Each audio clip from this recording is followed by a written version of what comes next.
سے زیادہ، اپنے ماں باپ سے زیادہ اور تمام لوگوں سے زیادہ پیار نہ کرے۔ ایک مقام پر ارشاد فرمایا جب تک کوئی اپنی جان سے زیادہ مصطفیٰ جان رحمت سے محبت نہیں کرتا اس وقت تک وہ مومن نہیں ہو سکتا۔ بلکہ آپ یہ بڑی مشہور حدیث پاک ہے، ایک مرتبہ سیدنا فاروق اعظم عمر ابن خطاب رضی اللہ تعالیٰ عنہ نے عرض کیا کہ یا رسول اللہ میں سب سے زیادہ آپ سے پیار کرتا ہوں لیکن اپنی جان سے زیادہ آپ سے پیار نہیں کرتا، آپ سے زیادہ اپنی جان سے پیار کرتا ہوں۔ تو میرے آقا نے فرمایا عمر ابھی تمہارا ایمان مکمل نہیں ہوا، ابھی تم کامل مومن نہیں ہوئے۔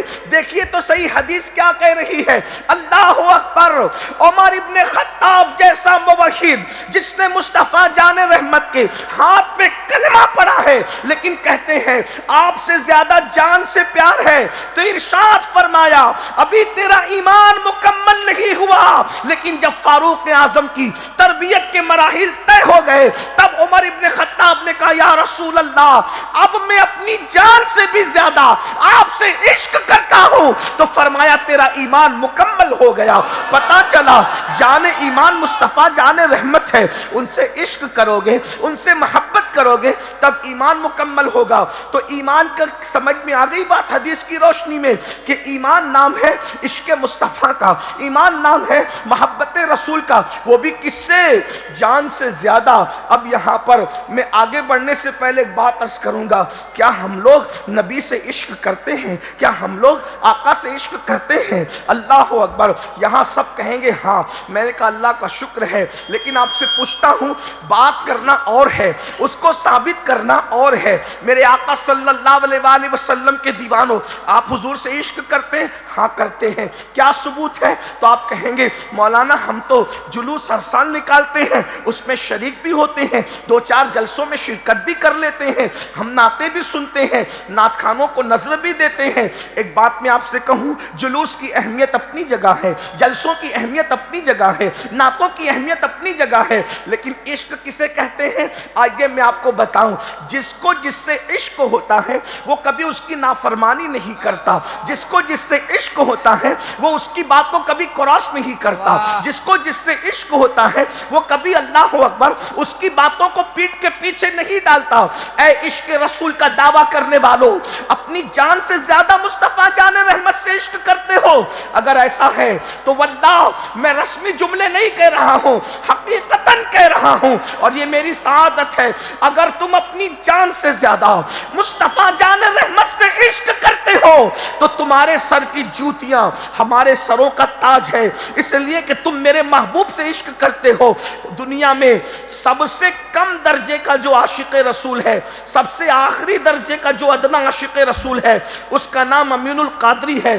تم سب مجھ سے بہتر عاشق ہو، لیکن آج یہاں پر غریب نواز کی اس محفل کے اندر فیصلہ کر کے جانا ہوگا، ہم منافقت کر رہے ہیں یا عشق کر رہے ہیں، ہم صرف دعویٰ کر رہے ہیں یا عشق کر رہے ہیں۔ آؤ اے مصطفیٰ جان رحمت کے غلاموں، عشق کسے کہتے ہیں ذرا توجہ سے سننا، ذرا غور سے سننا، اور اس کے بعد پھر میں نہیں کہوں گا کہ تم عاشق ہو کہ نہیں، مجھے کیا کہنے کا حق ہے، میں تو ایک گنہگار انسان ہوں، لیکن اپنے ضمیر کی عدالت میں خود اپنے آپ کو کھڑے کر کے تمہیں خود جج بن کے فیصلہ کرنا ہوگا، میں عشق کر رہا ہوں یا زبانی جمع خرچ کر رہا ہوں، میں عشق کر رہا ہوں یا صرف دعویٰ کر رہا ہوں۔ آئیے دھڑکتے دل سے ایک حدیث پاک کا مفہوم میرے الفاظ کے جامع میں سن لیجئے، عاشق کسے کہتے ہیں؟ اللہ اکبر۔ پھر آگے ہم بڑھیں گے دوسری منزل کی طرف، وقت رہا تو بڑھیں گے ورنہ کوئی بات نہیں۔ ولی ایسے نہیں بنتے، ہاتھ میں تسبیح بغل میں مصلی بھی ولی نہیں بناتا۔ ولایت کی منزل کے لیے پہلی سیڑھی عشق مصطفیٰ ہے، پہلی سیڑھی عشق رسول ہے، اور عشق رسول ہے کیا؟ اللہ اکبر۔ مصطفیٰ جان رحمت صلی اللہ علیہ وآلہ وسلم رات کے وقت بلال حبشی کو کہتے کہتے ہیں بلال جاؤ اور جا کر کے مدینے کی گلیوں میں اعلان کر دو کہ اللہ کے رسول صلی اللہ علیہ وآلہ وسلم کا حکم ہے، مصطفیٰ جان رحمت کا حکم ہے، اے بستر پہ سونے والو اللہ کے رسول تمہیں بلا رہے ہیں، چلو سونے کا وقت نہیں ہے، اس لیے کہ اسلام پر وقت آیا ہے، اپنی جانوں کی نظر لے کر، اپنی جانوں کی قربانیاں لے کر مصطفیٰ جان رحمت تمہیں بلا رہے ہیں۔ اللہ اکبر، اے مصلی پر رونے والو اب مصلی پر بیٹھنے کا وقت نہیں ہے، اللہ کے رسول اب سر جھکانے کے لیے نہیں سر کٹانے کے لیے تمہیں بلا رہے ہیں۔ غرض کے بلال حبشی کو حکم ہوتا ہے، بلال مدینہ منورہ کی گلیوں میں اپنی آواز میں اعلان کرتے ہیں، لوگوں چلو چلو مصطفیٰ جان رحمت تمہیں بلا رہے ہیں، سونے والو سونے کا وقت نہیں ہے، مصلی پر رونے والو رونے کا وقت نہیں ہے، چلو چلو حضور بلاتے ہیں، چلو چلو آقا بلاتے ہیں۔ کس لیے بلاتے ہیں؟ جلسے میں نعرہ لگانے کے لیے نہیں، جلوس کے اندر شرکت کے لیے نہیں، کس لیے؟ مرنے کے لیے بلا رہے ہیں، نبی مرنے کے لیے بلا رہے ہیں۔ توجہ فرمائے، نبی مرنے کے لیے بلا رہے ہیں۔ غور کیجئے میری قوم کے جوانوں، آج عشق مصطفیٰ کا دعویٰ ہے، حقیقت عشق جو ہے ایسا لگتا ہے عاشقوں کے ساتھ قبروں میں دفن ہو چکی ہے۔ اللہ اکبر، ورنہ آج قوم مسلم کے جو حالات ہم دیکھ رہے ہیں یہ حالات کبھی نہ ہوتے، دنیا کبھی ہمیں نہ کچلتی اگر ہم عاشق رسول ہوتے، دنیا کبھی ہمیں برباد نہ کرتی اگر ہم عاشق رسول ہوتے، سچے عاشق رسول ہوتے، دنیا ہمارے گھروں کو کبھی تباہ نہ کرتی اگر ہم سچے عاشق رسول ہوتے، ہم لوگوں کے قدموں کے نیچے رگڑے نہ جاتے اگر ہم سچے عاشق رسول ہوتے۔ ذرا غور تو کرو، اللہ کے رسول بلا رہے ہیں اور مرنے کے لیے بلا رہے ہیں۔ اعلان صاف ہے، اعلان صاف ہے، چلو جان کی نظریں لے کر چلو، جان کا نذرانہ لے کر کے چلو۔ ہوا کیا ہے؟ اللہ اکبر، لوگ اٹھ کر کے دوڑ رہے ہیں۔ کس لیے؟ ہے کوئی ایسا اعلان دنیا میں مرنے کے لیے چلو؟ کون آتا ہے مرنے کے لیے؟ یہی عشق کا امتحان ہے، امتحان عشق یہی ہے، شہادت ہے، مطلوب مقصود مومن، نہ مال غنیمت نہ کشور کشائی، دو عالم سے کرتی ہے بیگانہ دل کو عجب چیز ہے لذت آشنائی۔ دنیا میں کبھی ایسا اعلان ہوا ہے کہ مرنے چلو اور کوئی مرنے آیا ہو؟ لیکن یہ رسول اللہ کے اصحاب ہے، یہ صحابہ کرام ہے، اللہ اکبر، اعلان ہوا ہے اور لوگ مسجد نبوی کی طرف مرنے کے لیے دوڑ رہے ہیں، اس لیے کہ یہ عشق کا امتحان تھا۔ جان سے زیادہ عشق اسی کو کہتے ہیں کہ ایک طرف نبی کی آواز ہے، دوسری طرف جان ہے، آواز کی لاج رکھی جائے گی، جان نہیں بچائی جائے گی، اس لیے کہ ان کا عقیدہ تھا ہمیں جو کچھ ملا ہے مصطفیٰ جان رحمت کے صدقے میں ملا ہے، یہ زندگی بھی انہی کی نالین کی خیرات ہے، ان کی نافرمانی کر کے زندہ رہنا، ان کے قدموں پر قربان ہو جانا اس سے کروڑ درجہ بہتر ہے کہ ان کی نافرمانی سے کوئی زندہ رہے، ان کے قدموں پہ قربان ہو جائے۔ اللہ اکبر، مجھے ہاتھ آئے اگر تاج شاہی تیری کفش پا پر نثارا کروں میں، یہ ایک جان کیا ہے اگر ہو کروڑوں تیرے نام پر سب کو وارا کروں میں۔ نعرہ پر ہو خدا ایک پر ہو تو ایک پر محمد، اگر قلب اپنا دوپارا کروں میں، دمے واپسی تک تیرے گیت گاؤں، محمد ممجد پکارا کروں میں، میرا دین و ایمان فرشتے جو پوچھے تمہاری ہی جانب اشارہ کروں میں۔ اللہ اکبر، جان کی نظریں لے کر صحابہ پلٹ رہے ہیں۔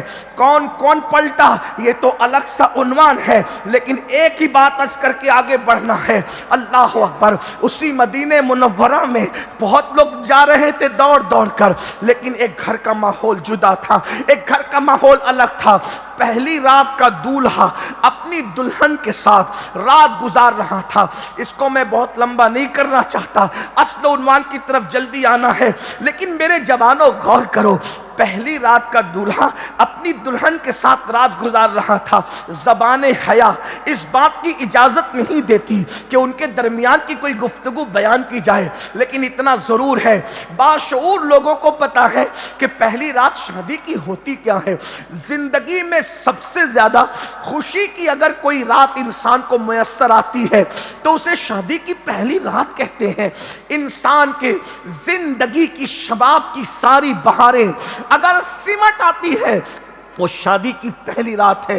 دوستوں کو بھول جاتا ہے انسان, ماں باپ کو بھول جاتا ہے انسان, سارے غموں کو بھول جاتا ہے انسان. دلوں کے آنگن میں پہلی مرتبہ مسرتوں کا انمٹ پھول کھلتا ہے, اسی کو شادی کی پہلی رات کہتے ہیں. ہجر کی تکلیفیں وصل کی لذتوں میں تبدیل ہو جاتی ہے, اسی کو شادی کی پہلی رات کہتے ہیں. 18, 20, 22, 25 سال تک جس رات کا جاگتی آنکھوں سے اور سوتی آنکھوں سے خواب دیکھا تھا, اس کی درخشندہ تعبیر کو شادی کی پہلی رات کہتے ہیں.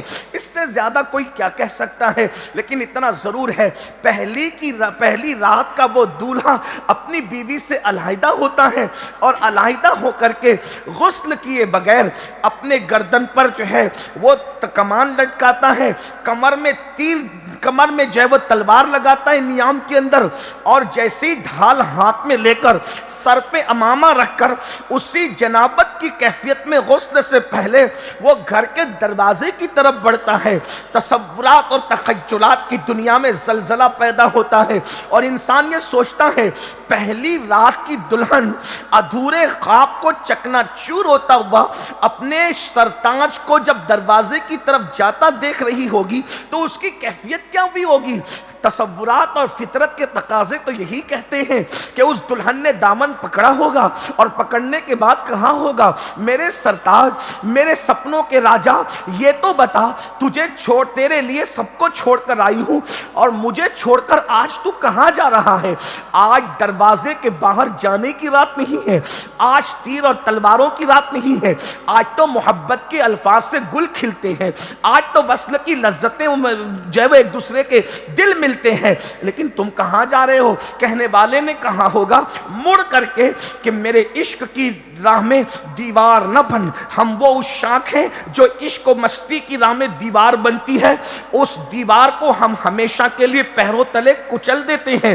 اس دامن پکڑنے والی مقدس خاتون نے کہا ہوگا آپ کا آخر کون سا محبوب ہے جو مجھ سے بڑھ کر ہے؟ تو فطرت کے تقاضوں نے مڑ کر کے جواب دیا ہوگا ہاں وہی تو ہے جو صرف مخلوق کا نہیں بلکہ خالق کا بھی محبوب ہے. وہ میرا نہیں بلکہ تیرا بھی محبوب ہے. وہ انسانوں کا نہیں جانوروں کا بھی محبوب ہے. وہ جانوروں کا نہیں بلکہ پتھروں کا بھی محبوب ہے. وہ صرف پتھروں کا نہیں بلکہ درختوں کا بھی موجود ہے محبوب ہے. اس کی محبوبیت عالمی ہے, اس کی محبوبیت آفاقی ہے, اس کی محبوبیت عالمین کو گھیرے ہوئے ہے. خدا کی عزت کی قسم, جو پتھر زبان نہیں رکھتے وہ بھی اس پر درود پڑھتے ہیں, جو پتھر دل نہیں رکھتے وہ بھی اس کے عشق میں روتے ہیں. ارے آتش کدوں سے پوچھو یہ آگ کس کے عشق میں جل رہی ہے, تب پتا چلے گا کہ یہ آگ جلنے کے لیے کسی کا عشق مہمیز دے رہا ہے. یہ تتلیوں کا باغپن آخر کس نے ان کے اندر باغپن پیدا کیا ہے؟ تو کسی کا عشق انہیں بھی باغپن عطا کر رہا ہوگا.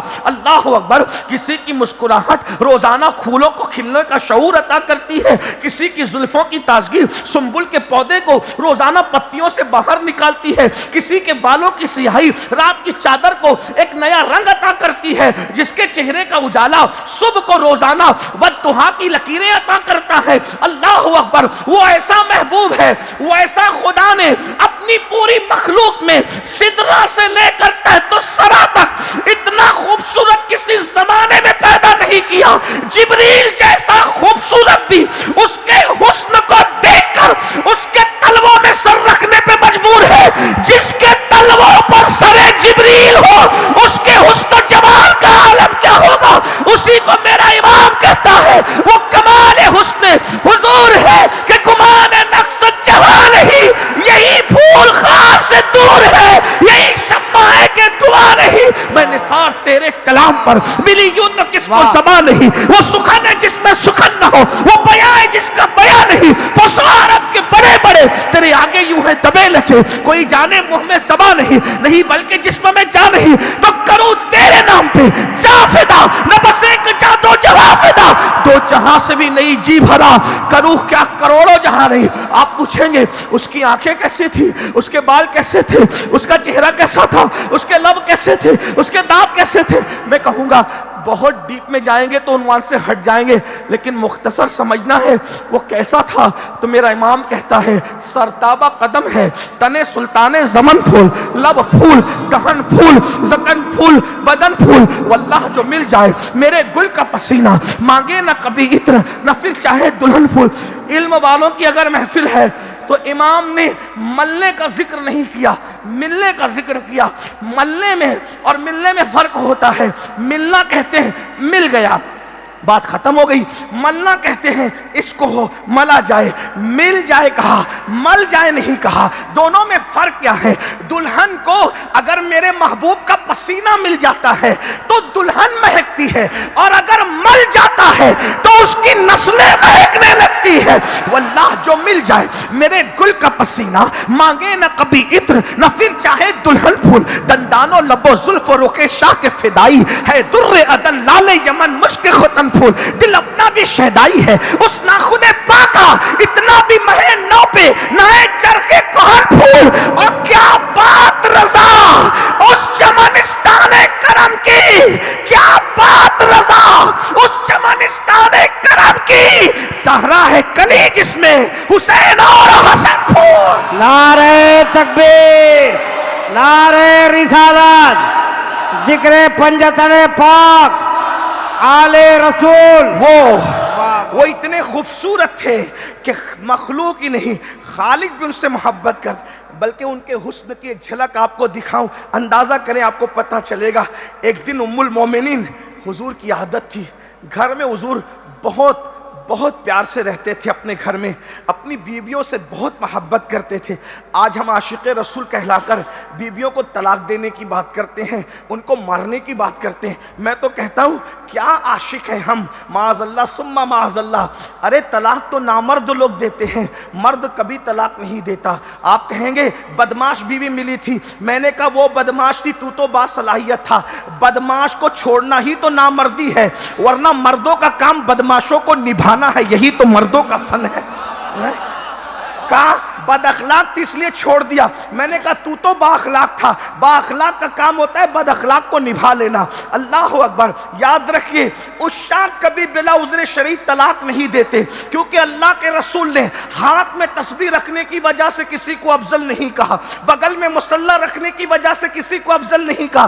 آقا ارشاد فرماتے ہیں تم میں سب سے بہتر وہ ہے جو اپنی بیوی کے ساتھ اچھا سلوک کرتا ہے، اور میں تم سب میں بہتر ہوں کہ میں تم سب سے زیادہ اپنی بیویوں کے ساتھ اچھا سلوک کرتا ہوں۔ بتاؤ گھروں میں کیا سلوک ہے؟ گھر میں جاتے ہو تو بیویوں کو حکم دیتے ہو، گالیاں دیتے ہو۔ غریب نواز کا جشن منانے والوں، سرکار غریب نواز فرماتے ہیں جس نے کسی مسلمان کو گالی دی ڈر ہے کہ مرے گا تو اس کی زبان پر مرتے وقت کلمہ نہیں آئے گا۔ گالی دینے والے کی زبان پہ مرتے وقت کلمہ نہیں آئے گا، اور مجھے ڈر ہے کہ وہ مرے گا تو کافر ہو کے مرے گا۔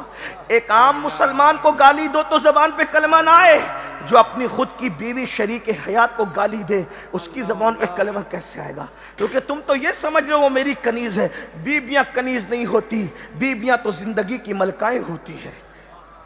جو اپنی بیوی کو کنیز سمجھے اس سے بڑا بدبخت کون ہوگا؟ بیویوں کو کنیز بنا کے رکھا ہے۔ تمہاری زندگیوں کی بہاریں ان بیویوں کی وجہ سے ہے، ورنہ حقائق تو یہ بتاتے ہیں اگر بیوی نہ ہو تو جنت کی بہاریں بھی ادھوری لگتی ہے، ورنہ جنت میں کیا کمی تھی؟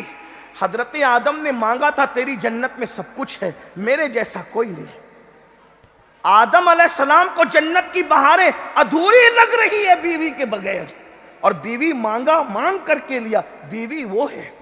آج مسلمانوں کو نئے سرے سے مسلمان بننے کی ضرورت ہے۔ میڈ ان انڈیا مسلمان بننے کی بجائے وہ مسلمان بنو جو قرآن بنانا چاہتا تھا۔ افریقی، افغانی، پاکستانی، برطانوی اور امریکی مسلمان بننے کی بجائے قرآن کا مسلمان بنو، جس میں کسی پہ ظلم نہ ہو، جس میں کسی پہ زیادتی نہ ہو، جس میں کسی پہ گالی نہ ہو، جس میں راستے میں تکلیف دینے والی چیز کو ہٹانا بھی جنت میں جانے کا سبب قرار دیا گیا ہو۔ ہم لوگ تو ہٹانے کی بجائے راستے میں تکلیف دینے والی چیزوں کو رکھ رہے ہیں۔ مسلمانوں کے محلے میں سب سے زیادہ اتکرمن نظر آتا ہے۔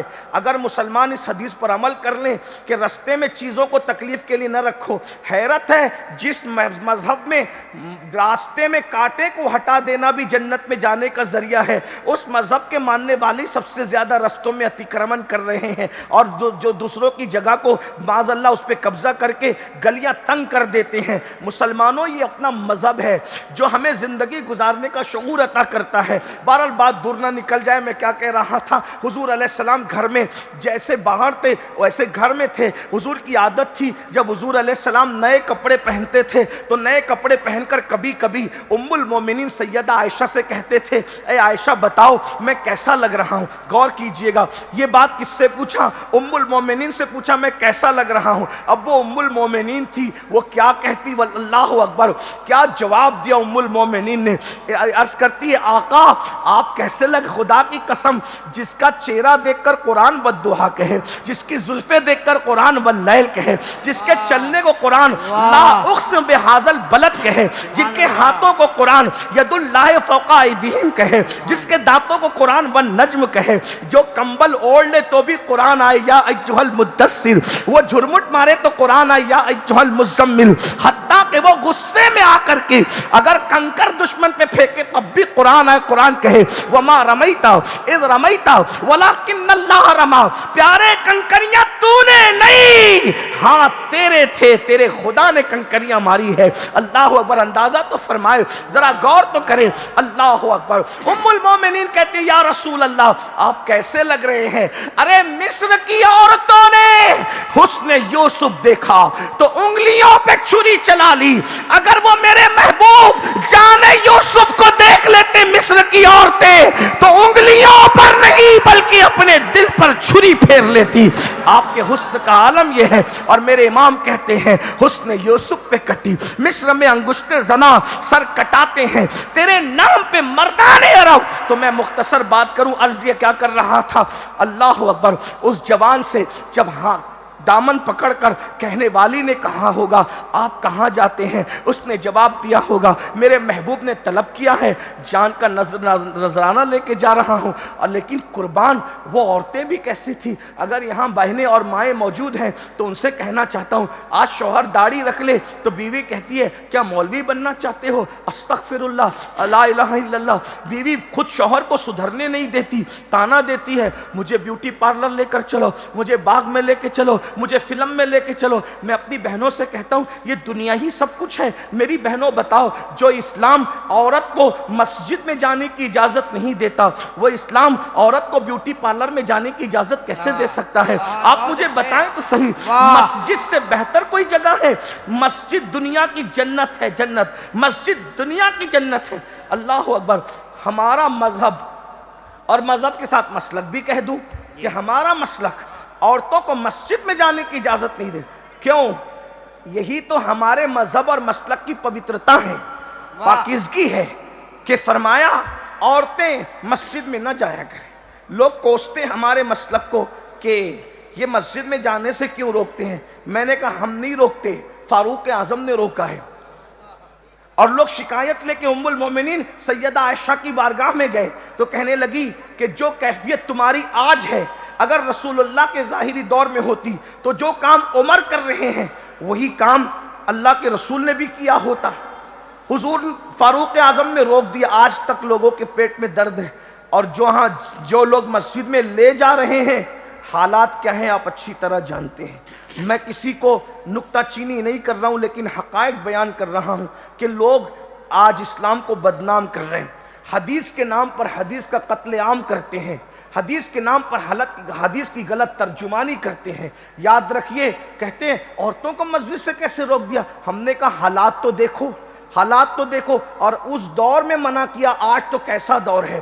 لیکن جاؤ مسجد کے نام پر لے جا رہے ہیں، پھر حالات کیا ہوتے ہیں۔ لیکن اتنا ضرور کہوں گا، رسول اللہ کے ظاہری دور میں عورتیں مسجد میں آتی تھی اس لیے کہ قرآن اتر رہا تھا، لیکن حضور علیہ السلام کے بعد صدیق اکبر کے دور تک یہ بات رہی، فاروق اعظم نے حالات دیکھ کر کے منع کر دیا۔ لیکن ایک بات آپ سے اور عرض کروں، حضور کی مسجد میں باہر سے عورتیں آتی تھی نماز پڑھنے، لیکن گھر کی عورتیں نہیں آتی تھی. سیدہ فاطمہ کا آنا آپ ثابت نہیں کر سکتے. کیوں؟ اس لیے کہ وہ دور رہتی تھی، وہ علم حاصل کرنے آتی تھی، حضور علیہ السلام و تسلیم سے فیض لینے آتی تھی. لیکن سیدہ اس لیے مسجد میں نہیں آتی تھی کیونکہ ان کے گھر تو حضور خود ہی تشریف لے جاتے تھے. ام المومنین عائشہ صدیقہ اپنے حجرے سے نماز ادا فرماتی تھی کیونکہ ان کے گھر میں حضور خود تشریف رکھتے تھے.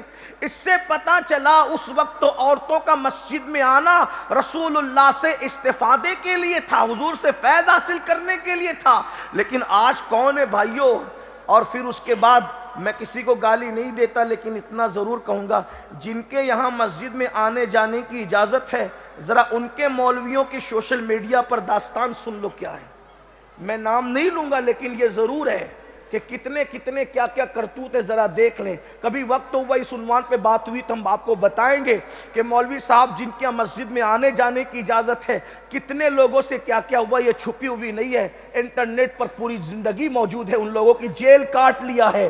اللہ اکبر، جیلوں میں گئے ہیں مولوی صاحب، جیلوں میں گئے ہیں. تو کیا تم مسجد کے دروازے کھول کے ہر مولوی صاحب کو مشکوک کر دینا چاہتے ہو؟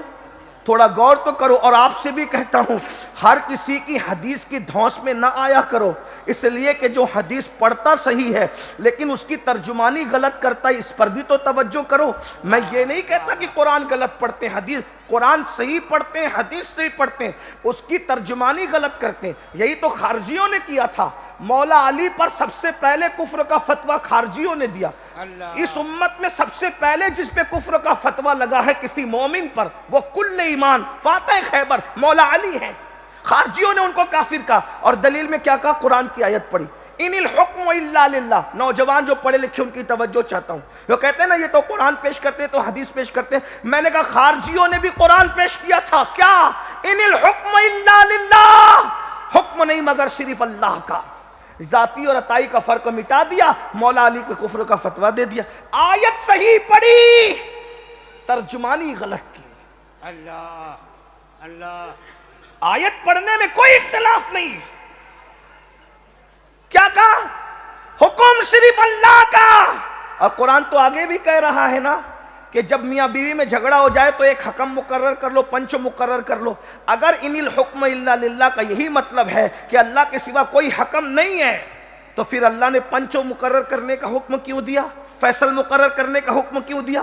تو پتہ چلا یہاں سے مراد ذاتی اور عطائی کا جب تک کہ فرق نہیں ہوگا اس وقت تک کہ آپ قرآن کی صحیح ترجمانی نہیں کر سکتے. یہی تو ہم ان کو سمجھاتے جو انگریزوں کے میز سے پیدا ہوئے. وہ نوزائیدہ جماعتیں نہیں جانتی کہ ذاتی اور عطائی کا فرق کیا ہے. ایک ہی بات پہ اڑے ہوئے ہیں اور ظاہر بات کرتے رہتے ہیں اور آپ بھی اس میں الجھتے رہتے ہو. وہ کہتے ہیں کوئی غوث نہیں ہو، غوث نہیں ہو، غوث کہنا شرک ہے، غوث اعظم کہنا شرک ہے، غوث اعظم صرف اللہ ہے. ہم نے کہا غوث اعظم صرف اللہ ہے تو پھر مولانا بھی تو صرف اللہ ہے. مولانا بھی صرف اللہ ہے. قرآن کہتا ہے انت مولانا فانصرنا علی القوم الکافرین. قرآن نے کیا کہا؟ انت مولانا، تو مولانا ہے. تو جب اللہ مولانا ہے تو 68 پڑھنے والا مولوی کیسے مولانا ہو گیا؟ جب اللہ کو مولانا کہا، مولوی صاحب کو ہی مولانا کہا، یہ بھی تو شرک ہو جائے گا تمہارے ضابطے کے مطابق. لیکن الحمدللہ ہمارے یہاں نہ وہ شرک ہے غوث اعظم کہنا، نہ مولانا کہنا شرک ہے. اس لیے کہ اللہ مولانا ہے ذاتی طور پر، اس کو کس نے مولانا نہیں بنایا.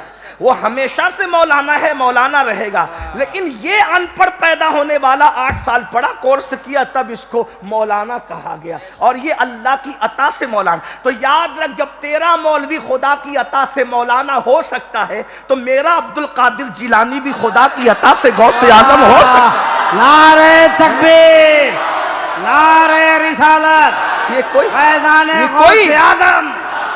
کوئی اختلافی بات ہم نہیں کر رہے ہیں، لیکن آپ کو یہ بتانا چاہتے ہیں کہ آج امت کو تو اتحاد کی ضرورت ہے. وہ اس طریقے کی باتیں کرتے تو ہمیں جواب، اس لیے کہ جب سوال ہوگا تو جواب دیا جائے گا. اللہ اکبر. پھر کہتے ہیں کہ یہ نہیں اور وہ نہیں اور وہ نہیں، غریب نواز تو صرف اللہ ہے، اللہ کے سوا کوئی غریب نواز نہیں. ہم نے کہا بھائی یہی بات سن لو نا، قرآن کہہ رہے مولا. آپ نے سورۃ البقرہ کی آخری آیت، اسی پر تو سورۃ البقرہ ختم ہو رہی ہے، انت مولانا فانصرنا علی القوم الکافرین. تو مولانا ہے، اللہ مولانا ہے. کتنے مولانا تم نے پیدا کر رکھے ہیں تو روزانہ کتنے شرک کر رہے ہو.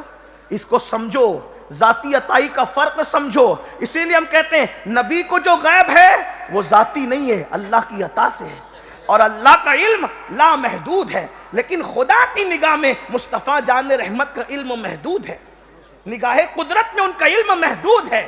اللہ کو کسی نے نہیں دیا، لیکن مصطفیٰ جان رحمت کو اللہ نے عطا کیا۔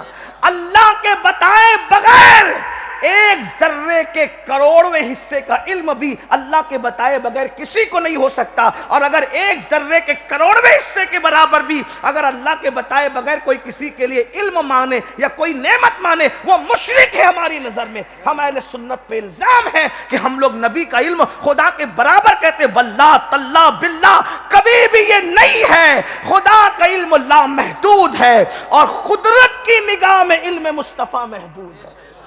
نگاہ قدرت میں علم مصطفیٰ میں حضور کے علم کی حد ہے نگاہ قدرت میں، اگرچہ ہماری نگاہ میں حضور علیہ السلام کے علم کی کوئی حد نہیں، کیونکہ ہماری نگاہ کی حیثیت کیا ہے؟ جو اپنا چہرہ نہ دیکھ سکے وہ علم مصطفیٰ کا اندازہ کیا لگا سکتا ہے؟ ہم اپنا چہرہ خود نہیں دیکھ سکتے، اس لیے اس کو سمجھنا ہوگا جوانوں۔ عمل کے ساتھ عقیدے کی اصلاح بھی ضروری ہے۔ تو میں کیا عرض کر رہا تھا، بات دور نکلتی جا رہی ہے، آپ کا ذوق سلامت ہے، اس لیے ہم بھی کچھ اشارے دے رہے ہیں۔ اللہ اکبر، اس جوان نے اپنی بیوی سے کہا ہوگا کہ حضور بلا رہے ہیں، میں نے جانا، لیکن وہ پاکیزہ بیوی نے کیا کہا ہو، اللہ اے جانے والے جا، ضرور جا، جلدی جا، تاخیر نہ کر، لیکن ایک بات کا وعدہ کرتے ہوئے جا کہ اگر تو واپس لوٹے گا تو میں غازی کی بیوی کہلاؤں گی، اور اگر تو شہید ہو گیا تو شہید کی بیوہ فخر سے کہلاؤں۔ جا، ضرور جا، لیکن سنتا جا، جیسے آج جا رہا ہے ویسے کل جنت میں مجھے چھوڑ کے مت جانا۔ آج تو اکیلے جا رہا ہے، کل جب جنت میں جانا تو اپنا ہاتھ میرے ہاتھ میں لے کے مجھے بھی جنت میں لے کر کے چل۔ وہ عورت، وہ خاتون، اور وہ عاشق چلا گیا۔ توجہ ہے، میں نے اتنی لمبی بات یہ چند جملے کہنے کے لیے کہی تھی۔ عاشق چلا گیا، اس نے جان بھی دے دی، فرشتوں نے اس کو غسل دیا، مشہور واقعہ ہے، ان پر میرے ماں باپ قربان، ان کو غسیل الملائکہ کہا گیا۔ ٹھیک ہے، حضرت سیدنا حنظلہ رضی اللہ تبارک و تعالیٰ عنہ۔ اب سنیے، غور سے سنیے، عشق نے حنظلہ کو، توجہ، عشق نے سیدنا حنظلہ کو جان کی قربانی دے کر میدان جنگ تک پہنچایا۔ یہ عشق تھا۔ بیوی کو چھڑوا کر کے، دنیا کو چھڑوا کر کے میدان جنگ تک۔ ہم بھی عاشق رسول ہیں، وہ جان قربان کر کے نبی کی آواز پر مسجد نبوی پہنچے۔ کیا ہم فجر کی نماز میں نیند قربان کر کے بھی اپنے محلے کی مسجد میں پہنچتے ہیں؟ بتائیے، آپ مجھے بتائیے، ہم کون سے عاشق ہیں؟ ان کو جان کا نظر لے کر کے وہ مقتل گاہ تک جا رہے ہیں، اور ہم نیند کی نظر لے کر مسجد تک نہیں جا رہے، سجدہ گاہ تک نہیں جا رہے۔ کون سے ہم عاشق رسول؟ کہیں معاذ اللہ، استغفر اللہ، ہم عشق رسول کے نام پر اپنے آپ کو دھوکہ تو نہیں دے رہے؟ جب مرو گے تو آنکھ کھلے گی، اس لیے کہ جو قوم 10 منٹ کی نیند اپنے نبی کے نام پہ قربان نہ کرے، وہ عاشق کیسے ہو سکتا؟ اچھا ہے، بہت اچھا، بتائیے۔ بہت اچھا۔ جب کہا جاتا ہے کہ داڑھی رکھ لو تو کہتے ہیں شرم آتی ہے، عاشق کو محبوب کی سنت پر عمل کرنے میں شرم کیسے آتی؟ اللہ، ارے عشق تو کہتا ہے کہ میں محبوب کے رنگ میں ڈھل جاؤں، عشق تو کہتا ہے کہ مجھ پہ محبوب کا رنگ چڑھ جائے، عشق تو کہتا ہے کہ میں محبوب کے کردار میں، اس کی رفتار میں، اس کے شب و روز کے اندر اپنے آپ کو گم کروں۔ بلکہ عاشق تو محبوب میں گم ہی ہونا چاہتا ہے، اور یوں فریاد کرتا ہے، ایسا گما دے ان کی ولا میں خدا ہمیں، ڈھونڈا کرے پر اپنی خبر کو خبر نہ ہو۔ جب تک اپنی جان سے زیادہ حضور سے عشق نہیں کرو گے تب تک کہ کامل اور سچے مومن نہیں ہو سکتے۔ ہم نے تو نیند سے پیار کیا، بڑی معافی کے ساتھ، نیند سے، فجر کی نماز میں نیند سے پیار کر کے سونے والوں، جو قوم اپنے نبی اور اپنی نماز سے زیادہ اپنی نیند سے پیار کرے، بولو کون سا مومن؟ فاروق اعظم کہے میں آپ سے زیادہ جان سے پیار کرتا ہوں، حضور نے کہا بھی تو کامل مومن نہیں ہوا، فاروق اعظم کو کہا۔ تو ہم اگر نیند سے زیادہ پیار کر رہے ہیں معاذ اللہ، بتائیے، حالانکہ ہماری نیت یہ نہیں ہوتی، مجھے معلوم ہے لاشعوری طور پہ ہو رہا ہے جو بھی ہو رہا ہے۔ مال سے زیادہ پیار ہے، نبی سے اتنا پیار نہیں۔ آپ کہیں گے کیسے؟ میں نے کہا بتاؤ بھائی، ایک طرف نبی کا منادی اعلان کر رہا ہے حی علی الصلاح، دوسری طرف دکان بلا رہی ہے، کس کی طرف جاتے ہو؟ مسجد کی طرف جاتے ہو کہ دکان کی طرف جاتے ہو؟ تو کس سے پیار ہے؟ پیسوں سے؟ جو پیسے قبر کے باہر چھوڑ کے مرنا ہے اس سے اتنا پیار ہے، اور جس نبی نے قبر میں آ کر ہماری مدد کرنا ہے اس سے کیا پیار کیا؟ پیار کرنے کی بات آسان ہے، عشق کرنے کی بات بھائیو یہ